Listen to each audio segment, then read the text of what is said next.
dernière décision de la Banque Centrale Européenne, vous avez relevé le taux d'intérêt. Nous sommes maintenant à 4%. Pourquoi avoir pris cette décision? Il faut bien voir que notre devoir, donc, selon le traité, est d'assurer la stabilité des prix. La stabilité des prix, dans la continuité d'ailleurs des définitions de stabilité des prix que nous avions dans beaucoup de pays, y compris en Allemagne, en France et dans beaucoup d'autres, c'était moins de 2%. Nous avons conservé la même définition de la stabilité des prix lorsque nous avons créé l'euro le 1er janvier 1999. Et je dois dire que nous sommes, fiers, mes collègues et moi-même, d'avoir conservé la crédibilité, d'être capable d'assurer la stabilité des prix, non seulement dans une perspective de court terme et de moyen terme, mais sur une durée longue, dans les 5 prochaines années, dans les 10 prochaines années, dans les 20 prochaines années, dans les 50 prochaines années, puisqu'il y a des obligations des différents trésors européens qui sont émises à 50 ans. En étant crédibles, pour assurer la stabilité des prix sur des durées aussi longues, nous donnons à l'Europe un environnement financier exceptionnellement favorable. Et c'est la raison pour laquelle les Européens nous ont dit assurer la stabilité des prix, parce que le raisonnement est la stabilité des prix est la condition nécessaire de la croissance durable et de la création d'emplois durables. D'ailleurs, on a créé, depuis la création de l'euro, plus de 12 millions d'emplois dans la zone euro, pour les 318 millions que je disais, c'est-à-dire plus qu'aux États-Unis. Ça, on ne le sait pas assez. Et j'ai eu l'occasion d'ailleurs de le dire récemment. On a créé beaucoup plus d'emplois depuis la création de l'euro, c'est 8 années depuis la création de l'euro, qu'on en avait créé pendant les 8 années avant. Pendant les 8 années avant, c'est un peu plus de 2 millions. Plus de 12 millions dans les 8 années après. Il nous appartient, en étant capable de prendre les décisions qui assurent la stabilité des prix, de préserver la croissance et la création d'emplois sur les durées longues.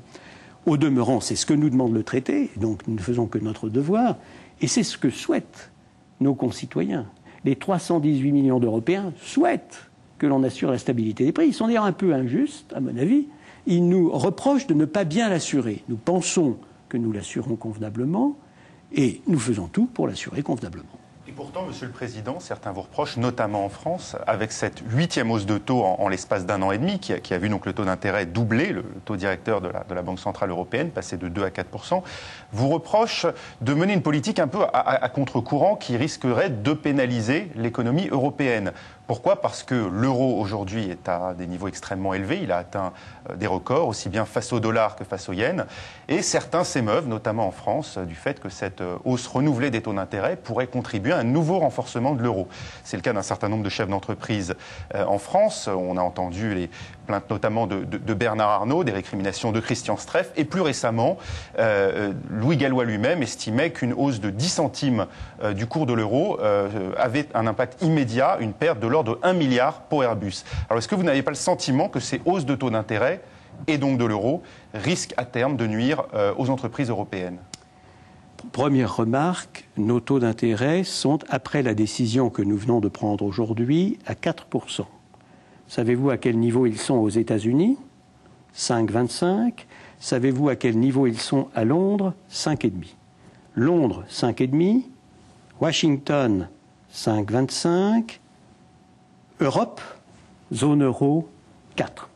Donc il faut avoir les chiffres en tête. Et si nous avions là tous les éléments pour faire bouger les différentes monnaies, le différentiel d'intérêt, comme on dit dans un horrible jargon, devrait jouer dans l'autre sens. Je vous dirais simplement, ce sont des sujets sur lesquels la discipline verbale, si je puis dire, est très très importante. Nous parlons de milliers de milliards d'euros et de milliers de milliards de dollars qui sont gérés dans le monde entier par des responsables d'institutions, des banques, des institutions financières, des fonds de pension qui doivent rendre des comptes et expliquer pourquoi ils ont arbitré et pourquoi ils ont changé leurs arbitrages. Et donc, ne soyez pas étonnés si je suis prudent quand je m'exprime sur de tels sujets. Je vous dirai simplement, sur la monnaie chinoise, je l'ai dit, nous sommes d'accord.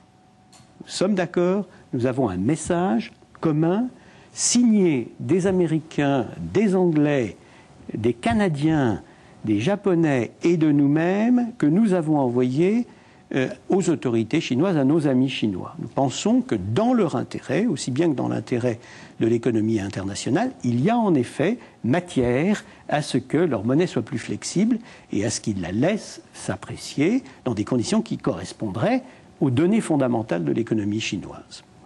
Le problème est clair.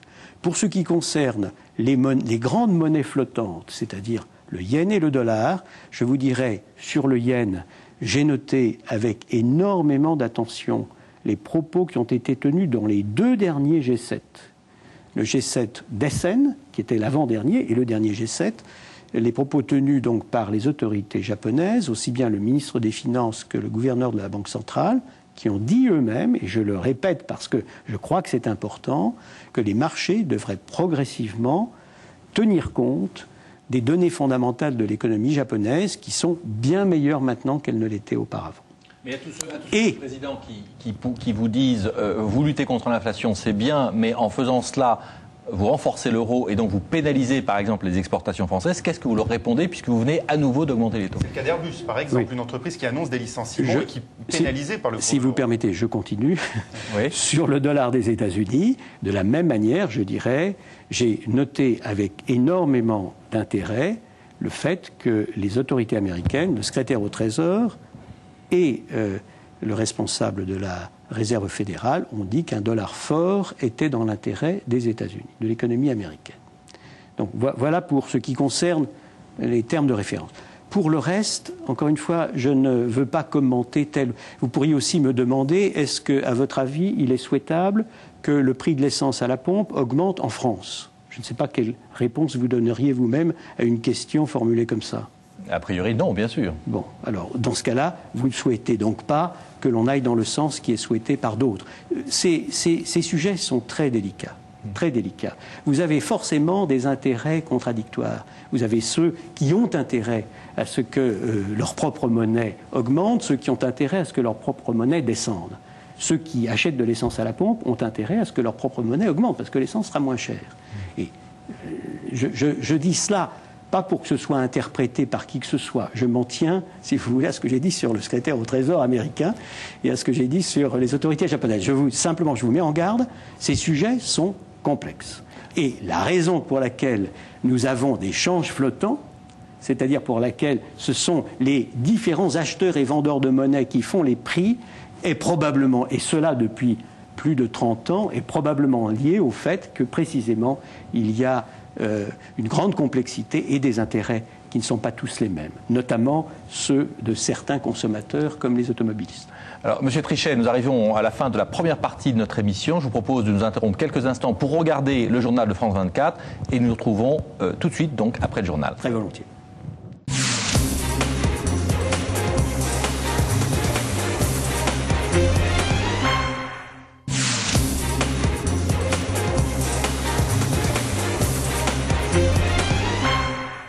Retour sur le plateau du Talk de Paris.